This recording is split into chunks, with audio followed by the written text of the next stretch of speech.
안녕하세요. 오늘은 마음의 여유를 찾아주는 책 두 번째 파트 애쓰지 말아요 함께 들어볼게요.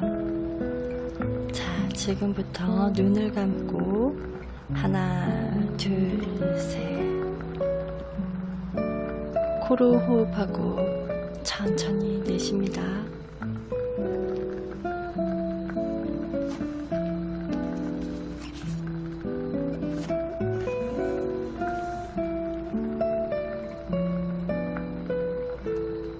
자신의 의견에 동의할 사람이 없을 때 듣는 사람이 더 요리하다.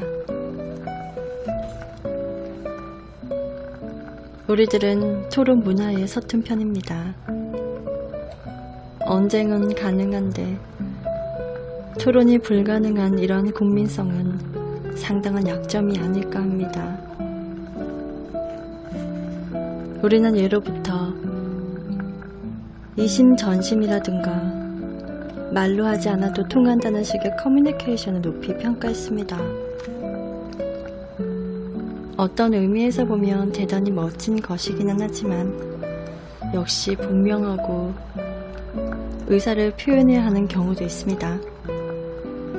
그리고 그것은 꽤 어렵게 느껴지는 것이기도 하지요. 상대방의 의견이 분명할수록 그것에 반대하는 사람이 생기기 마련이니까요.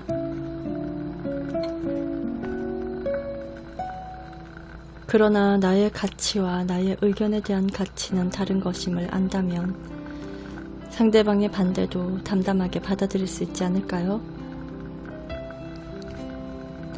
당신의 의견을 지지하지 않는 것이 당신 자체를 지지하지 않는 것과는 다르니까요. 이것이 단순한 감정의 방류와 토론의 큰 차이점입니다. 즉각 반응하기보다는 동의하지 않는 상대방의 의견에 귀 기울여 봅시다. 말보다는 먼저 듣기에 집중하는 것입니다.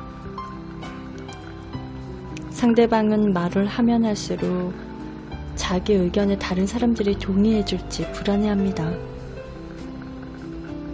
아까의 나와 똑같은 처지에 서게 된다는 뜻이지요.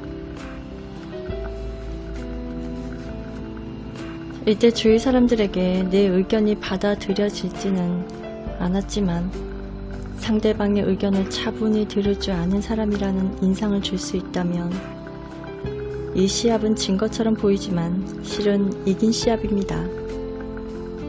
사람들이 동의했다고 해서 의기양양해 하기보다는 의견에 반대하는 사람이 있더라도 그것이 나를 부정한 것은 아니라는 사실을 깨닫는 것이 한 수 위라는 것이지요.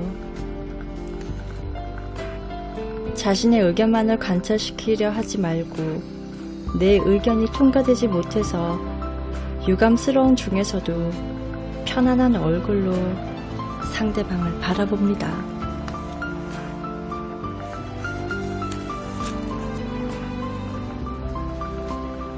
사실은 그 정도의 여유가 없다 해도 좋습니다. 자기의 자존심에 무리하게 상처를 줄 필요는 없으니까요. 겉으로 보기에 완벽한 행복을 가졌다면 더 이상 추구할 것이 없을 것입니다. 아주 조금만 연극처럼 행동해 봅시다.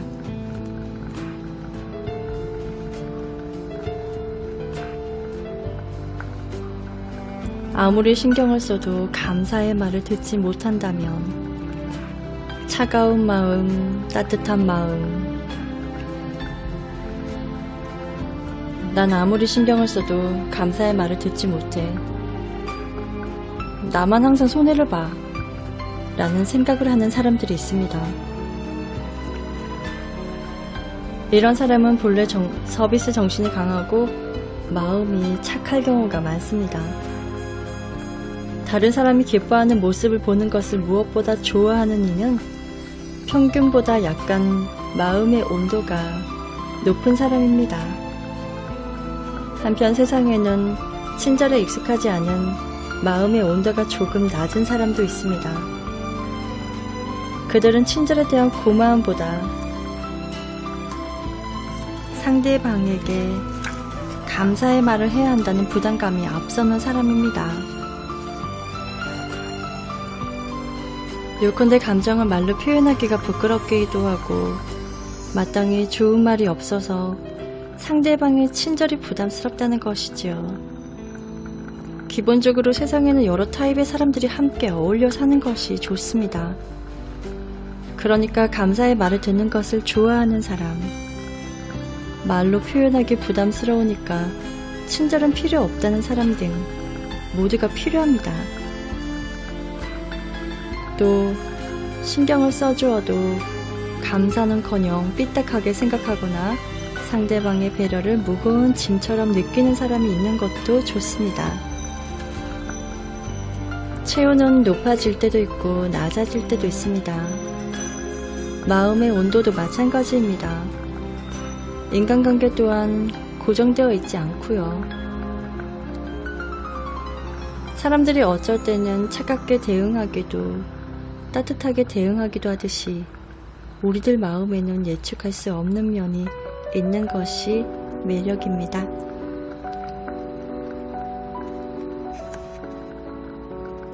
감사의 말을 기대하다 실망하는 경우도 있는 반면 가만히 있어도 의외로 아주 고맙다는 소리를 듣기도 합니다. 네가 신경 써주고 곁에 있어주어서 정말 마음 든든했어 라면서 말입니다. 기운 차려서 다행이야.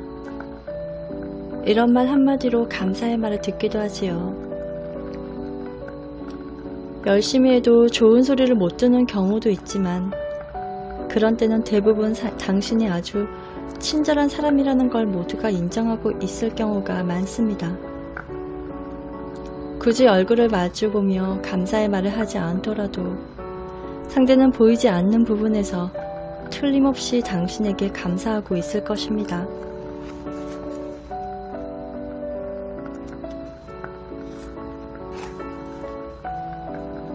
누군가가 친절하게 대해주면 조금만이라도 감사의 마음을 표현해보세요. 그러면 친절을 베푸는 것이 친절을 받는 것보다 편하다는 당연한 발견을 할지도 모릅니다. 상대에 대한 기브 앤드 테이크의 멋진 밸런스만 안다면 삐딱하게 생각하거나 실망하는 일도 없어지겠지요.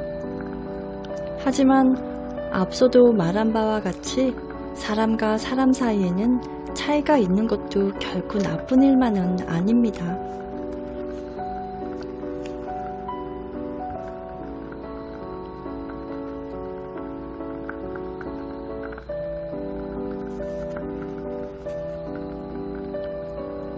다른 사람들과 편안한 기분으로 대화를 나누지 못한다면 상대와 호흡 맞추기.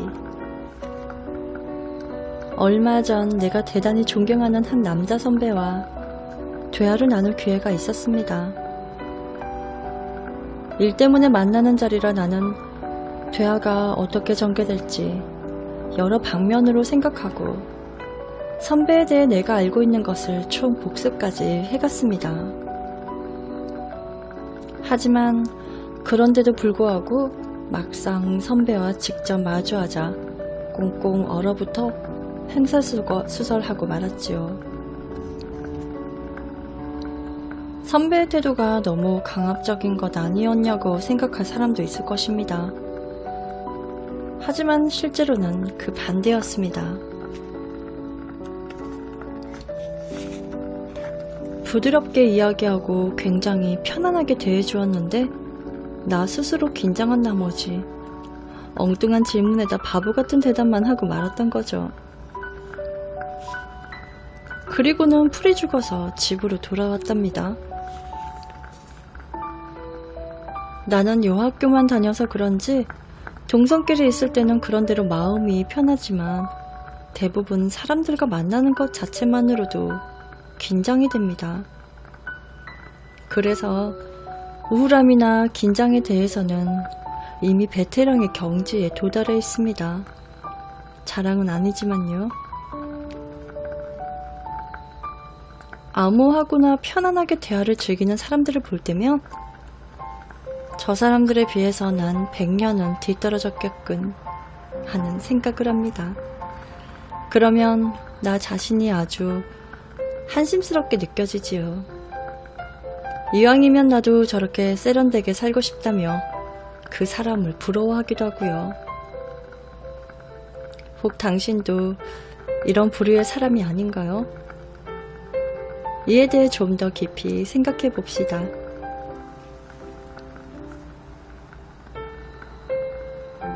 나는 내 멋대로 취재라는 이름을 붙이고 나보다 100년 앞서 있다고 생각되는 친구 한 명에게 상담을 청했습니다.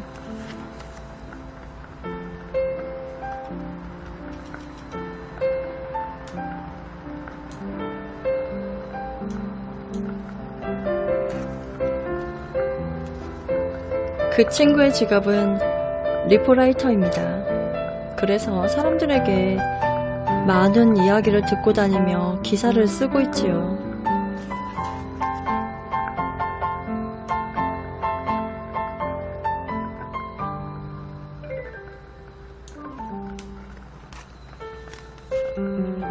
있잖아.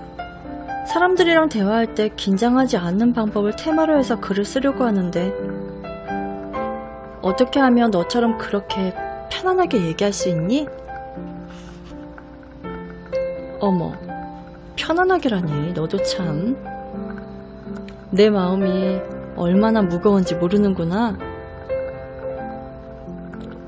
너는 처음 보는 사람들하고도 아주 친근하게 얘기를 잘 하던데? 나? 아니야. 난 정말 말 주변이 없는 사람이야. 농담하지 마. 원래 난 내 얘기를 하는데 재주가 없어. 그래도 상대방을 알고 싶다고나 할까?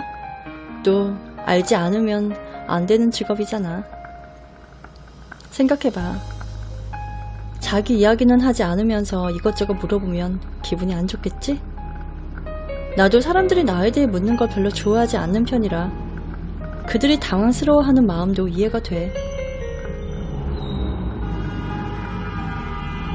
그래서 급하게 질문하지 않고 상대방의 호흡에 리듬을 맞추려고 노력하지.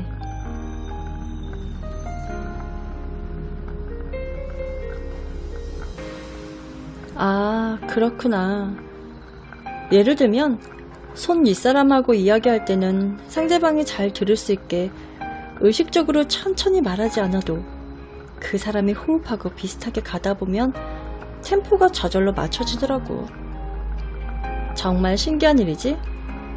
난 이것을 호흡 맞추기라고 불러.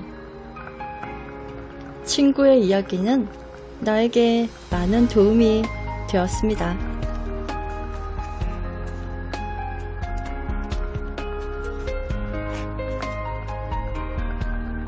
친구는 마지막으로 이렇게 말했어요. 긴장하고 있을 때는 좀 긴장되네요 라고 먼저 말하면 마음이 편안해져. 왜냐하면 그것만으로도 자기 자신을 확실하게 표현할 수 있게 된 거니까.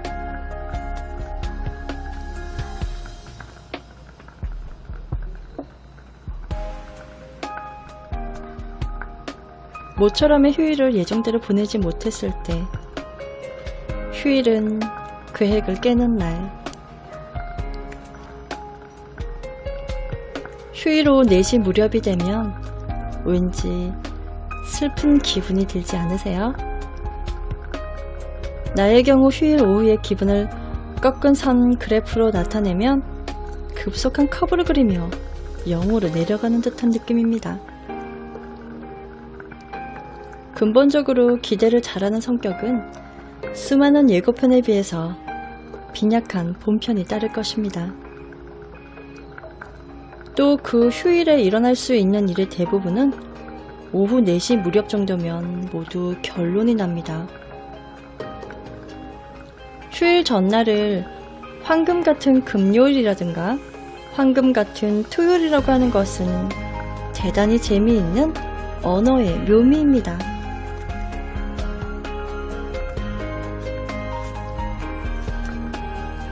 소풍 전날의 아이들도 마찬가지로 그러한 심리일 테고요. 많은 기대감을 갖고 계획을 세워도 이러저러한 이유로 뜻대로 되지 않거나 혹 거의 계획대로 되었다고 해도 기대 이상의 감흥이 없을 때도 있습니다. 모처럼 많은 휴일인데 이렇게 보내도 될까? 이 물음에 대해 나는 이렇게 대답하겠습니다.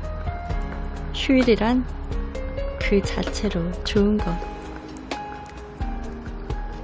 계획을 세우는 것 자체에 의미가 있는 것이지 그대로 하느냐 안 하느냐는 또 다른 문제입니다.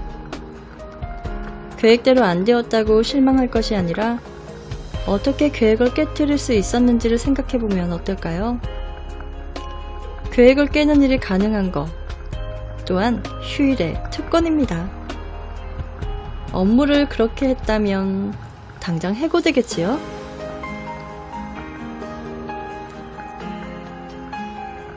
휴일에 날씨가 좋으면 이불 빨래를 하려고 계획을 세웁니다. 하지만 귀찮아서 하지 않았지요? 하지만 그렇다고 해서 해고되진 않습니다. 휴일이란 얼마나 고마운 존재입니까?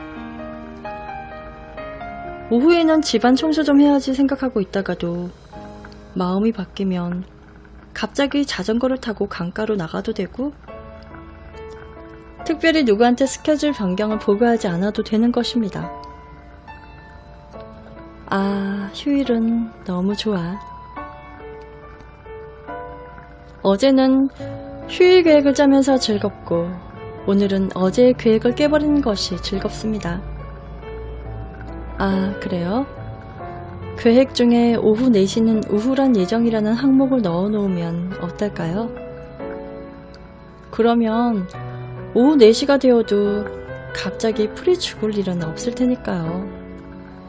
그리고 혹 그렇게 된다 하더라도 이번에는 계획대로 되었어.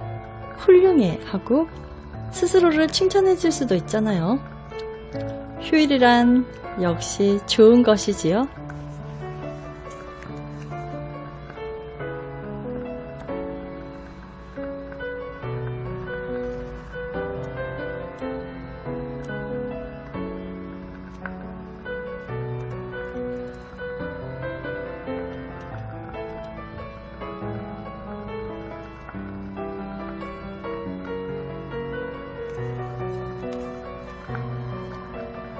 전화한 상대의 불쾌한 태도에 상처를 입는다면 자신을 지키기 위한 매너. 전화는 왠지 서로 얼굴을 보며 이야기할 때보다 상대방의 불쾌함이 더 잘 전달되는 것 같습니다. 그것은 표정이나 몸짓 없이 목소리나 말이 바로 전달되기 때문이기도 하고 또 상대방이 전화하기 괜찮은 때인지 불편한 때인지 짐작할 수 없기 때문이기도 합니다.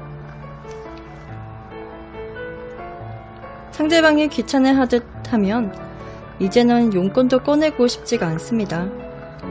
일단 전화를 받는 순간까지 상대는 무방비 상태에 있었습니다.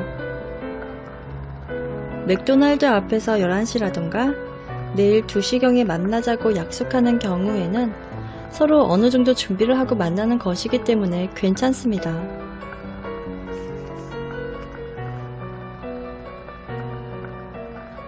하지만 전화를 경우 건 사람은 S씨에게 전화를 했다는 생각을 가지고 있지만 S씨의 입장에서 보면 전화가 울리자마자 상대방을 알 수 있는 것이 아니므로 대단히 대외적인 목소리로 받게 됩니다.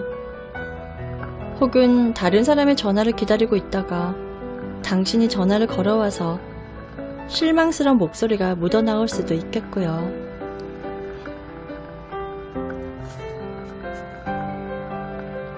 상대방과 라이프 스타일이 달라도 여러모로 엇갈리는 상황이 생기기 쉽습니다.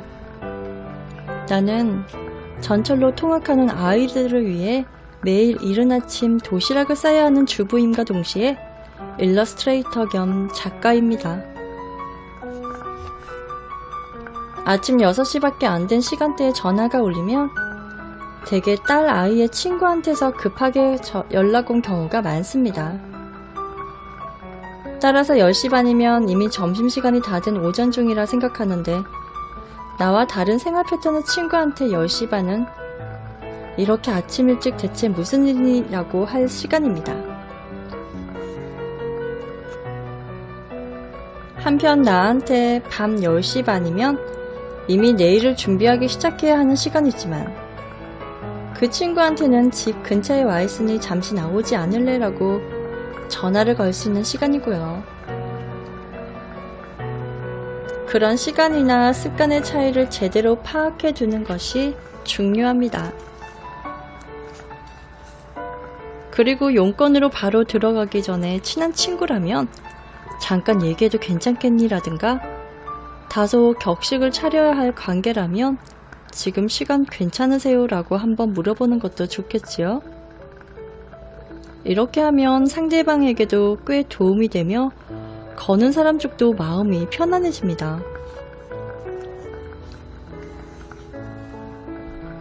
그래도 나는 역시 전화가 편하지 않습니다. 그래서 팩스와 이메일을 자주 이용하는 편이지요. 이런 방법은 바쁜 상대방에게 내 의사를 확실히 전달할 수 있어 좋습니다. 또한 답장이 오면 저는 신이 나서 몇 번씩 반복해서 읽기도 합니다. 또 업무상의 중요한 용건이 있을 경우에는 먼저 형식에 맞추어 편지나 메일을 보내고 상대방의 의향을 확인하고 나서 전화를 합니다. 그러면 부담없이 일이 잘 해결됩니다. 전화가 있는데 무엇 때문에 그렇게 귀찮은 절차를 거치느냐고 생각하는 사람이 있을지도 모르겠지만 상대방의 프라이버시와 생활을 존중하는 것은 실은 모두 내 생활을 지켜주는 방편이기도 합니다. 전화를 끊은 후 상대방한테 신경 쓰면서 불편한 마음으로 남는 시간을 보내는 것은 훨씬 큰 스트레스가 될 테니까요.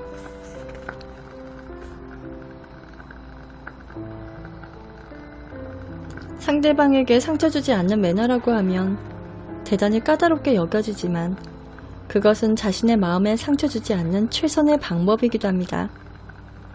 어른으로서 스마트하고 쾌적한 생활을 하자고요.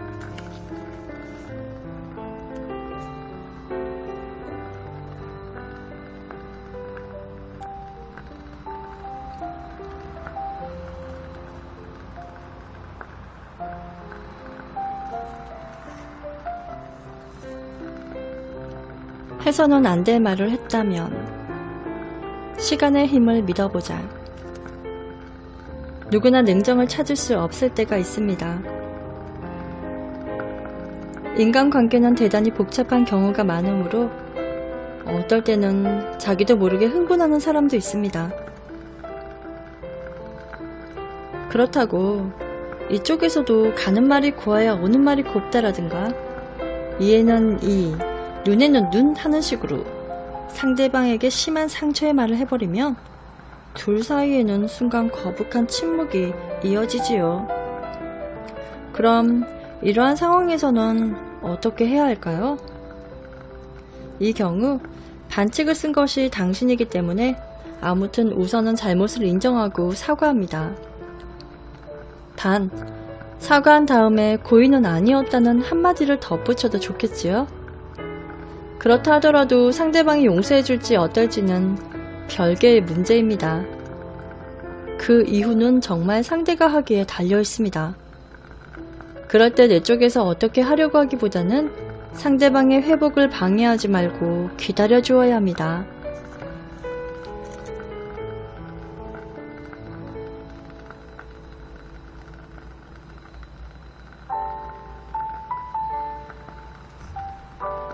나도 10년 전 어떤 사람이 한 말에 상처를 입고 아직도 잊혀지지 않는 일이 있습니다. 어쩌면 나도 누군가에게 그렇게 상처를 주었을지도 모릅니다. 이제 나는 그 사람이 한 말을 잊기로 했습니다. 화나는 일이나 실수는 누구한테나 있는 것이니까요. 그리고 왜 지금까지 그렇게 얽매여 있었나 생각해보니 그 사람과 잘 지내고 싶은 바람이 나에게 남아 있었기 때문이었던 것 같습니다. 그렇지만 이제 앞으로는 무리해가면서까지 좋아하려고 하지는 않을 것입니다. 이제는 모두에게 사랑받아야 한다는 집착에서도 해방될 수 있을 것 같습니다. 인생을 즐기자. 그 반대는 무의미하니까 라는 말이 문득 떠오르더군요.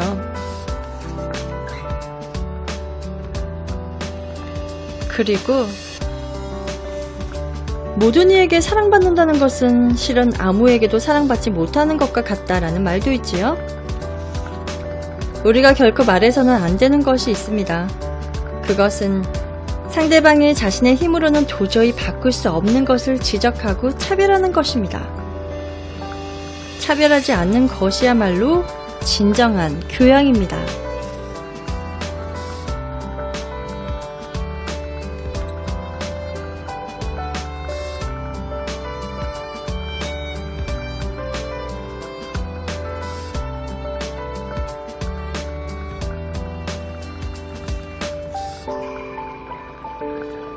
강압적인 사람 앞에서는 장화시는 고양이처럼. 인간관계는 정말 힘든 경우가 많습니다.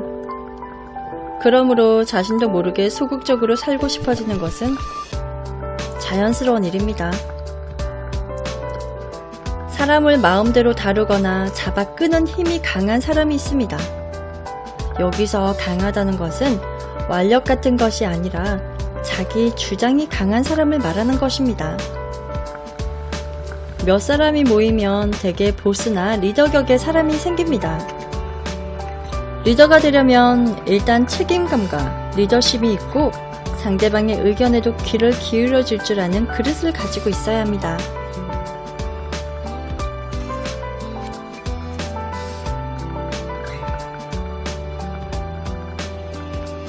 문제는 그 정도의 그릇이 안 되는데도 불구하고 사람들을 마음대로 휘두르고 싶어하는 사람입니다. 그런 사람일수록 실력 이상으로 자만하고 있는 경우가 많기 때문에 본인에 대해 눈을 뜨게 해준다는 게 쉬운 일이 아니지요. 그렇다고 해서 시키는 대로 한다는 것도 매우 피곤한 일입니다. 누가 시켜서 하는 것은 상대방이 누구든 싫은 법이죠.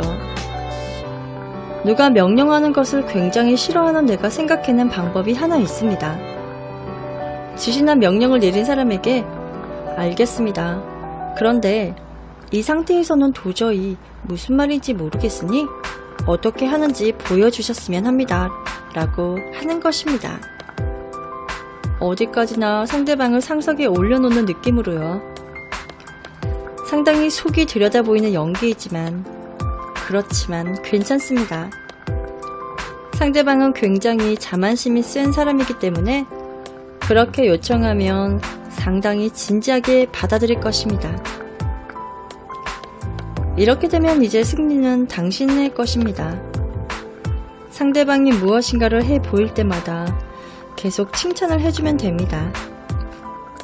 그러면 그는 자기가 하라고 시킨 일을 스스로 하게 됩니다. 이것이 칭찬으로 이기기라는 방법입니다. 장화시는 고양이는 마법을 부리는 괴물에게 잘한다고 마구 칭찬하면서 결국에는 쥐로 둔갑시켜서 잡아먹어버리지요. 그것과 마찬가지입니다. 아무튼 이 기술에 걸려들면 상대방은 중도에서 자신의 기세를 멈추지 못합니다. 앞으로 당신은 무리하며 싫은 일을 할 필요가 없습니다. 그리고 당신이 생각하는 만큼 상대는 강하지 않습니다. 다음에 이런 상황에 맞닥뜨린다면 꼭 장화시는 고양이 이야기를 기억하세요.